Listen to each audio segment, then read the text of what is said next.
you'll have a presentation on that at your next session.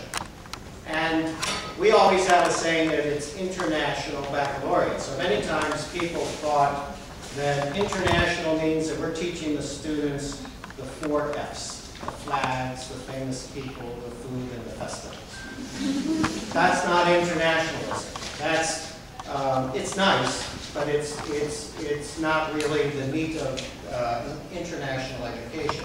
We want the students to understand how the other students see them.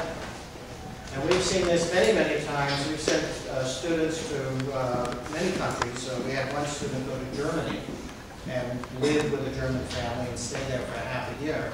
And in the first week, he called back to his teacher, and his answer, he was rather upset when he answered the question, how's it going? Because he told his teacher, he says, they hate us over here, meaning the Americans.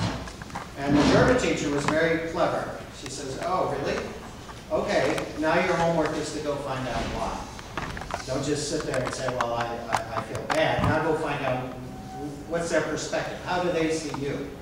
And I think that as we brought some students to China this last year from Linden, that's what they came away with as well. All the pictures in here are Linden students. That's one of our students on the exchange visit to Xiamen that we did this last spring. And that was in the opening session, everybody got paired up with a buddy. So I'll just tell you where that picture comes from.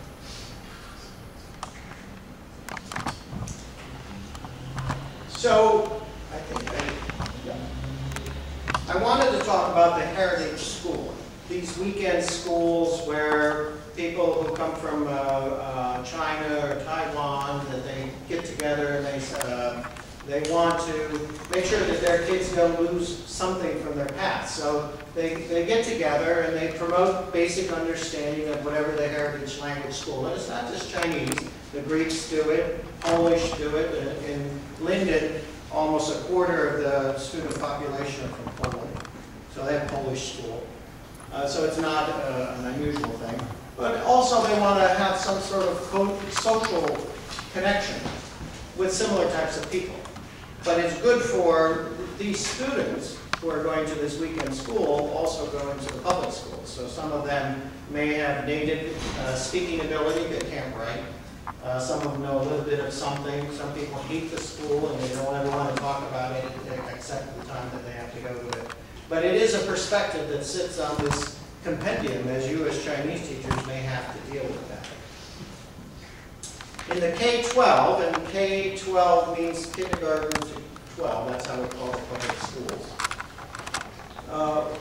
We want to have international, that's at Fidelity Chinese School in Marlborough, New Jersey. They're teasing the dragon as part of their Chinese New Year celebration.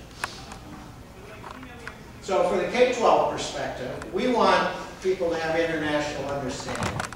It doesn't matter if you're a Chinese American kid or not, we want everybody to get something from one of the world languages. And we call it cultural competence. Can you understand the other culture, the language and the culture, so that you have a basic understanding? Again, the diversity, and we kind of think of it as 21st century thinking. In the old days, you used to do the pen pal because you used to send the letter off. Now people have texts, and these are the kids that went on this is our whole group. It was very representative of Linden.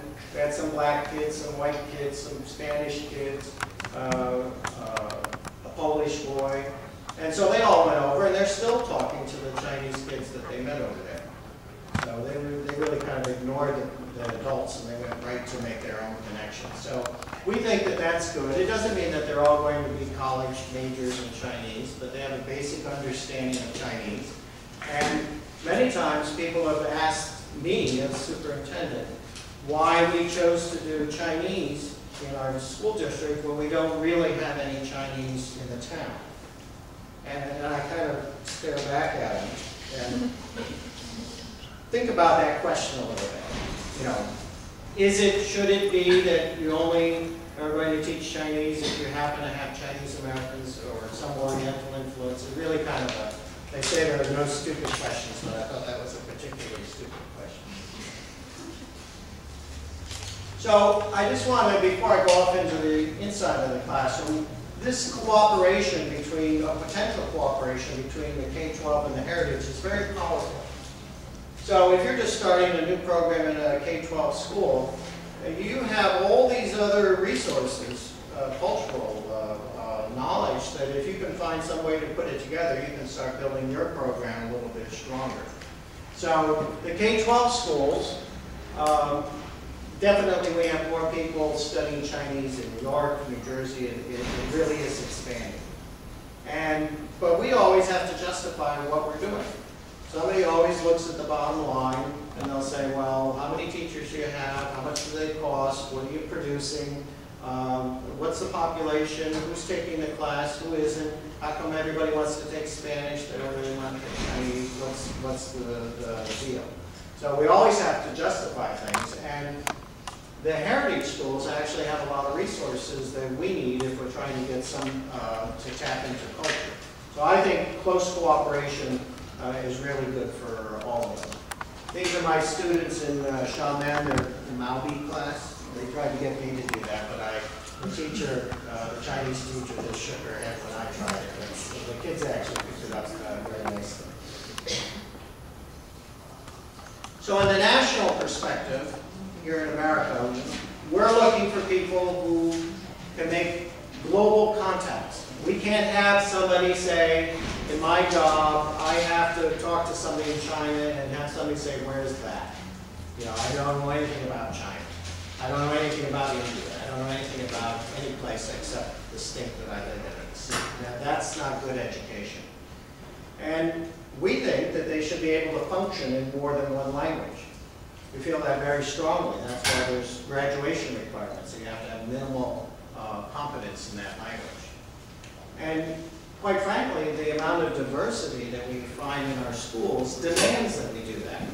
It's not that 98% of the people are white and Protestant and middle class anymore. You go to an average public school, especially in New York, New Jersey, where we're the port of entry for many people coming from other countries, you're going to see diversity in your schools. And this learning the world language, whatever it is, actually helps navigate through that. This picture was Linda kids at the Chinese New Year's celebration. Our little tiger there is our mascot, just if you're wondering why we have one of those.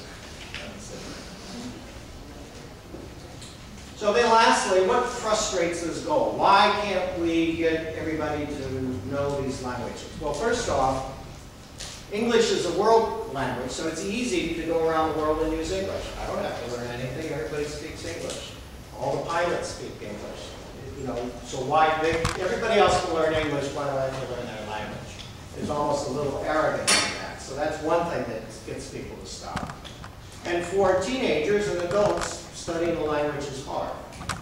You notice I didn't say for the little kids. Little kids just pick it up quite quickly, which comes back to how we as educators design these programs. But for once you're a teenager, it's work. You're going to have to actually engage yourself in it.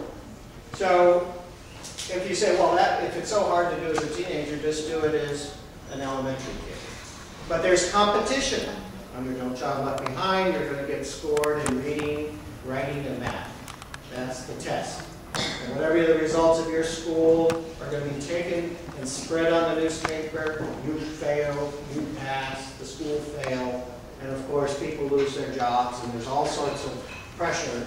So you can imagine if the reading, writing, and math teachers are all going crazy and the principal knows she's going to lose her job if she doesn't raise scores, and here comes the Chinese teacher. Can I have 3 hours a week instead of 1?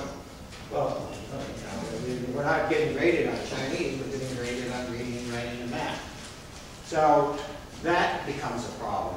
And lastly, the parents can't help. If you're teaching a kid Chinese, they go home and their parents speak English